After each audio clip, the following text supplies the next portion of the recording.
আমরা হুমায়ুন কবিরের একটি ভিডিও আমরা পেয়েছি, আমরা দেখাবো। মাননীয় মন্ত্রী ফিরহাদ হাকিম, মাননীয় মন্ত্রী অরূপ বিশ্বাস বিষয়টা বলবেন। আমাদের পরিষ্কার কথা, এই ভিডিওতে হুমায়ুন যাদের নাম করেছে, হুমায়ুন কবির বলছেন 1000 কোটি টাকার তাকে দেয়া হচ্ছে, 200 কোটি টাকা অ্যাডভান্স পেয়েছেন, পিএমওর নাম করেছেন, পিএমও এবং আরো কিছু নেতার নাম করেছেন।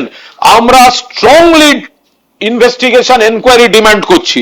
পিএমওর কোন অফিসার এই কোটি কোটি টাকার খেলায়, পশ্চিমবঙ্গে ভোট ভাগ করার খেলায়, মানুষকে ভুল বোঝাবার খেলায় পেছন থেকে মদত দিচ্ছেন, তাদের আইডেন্টিফাই করতে হবে। হুমায়ুন কবিরকে অফিসিয়ালি জেরা করতে হবে।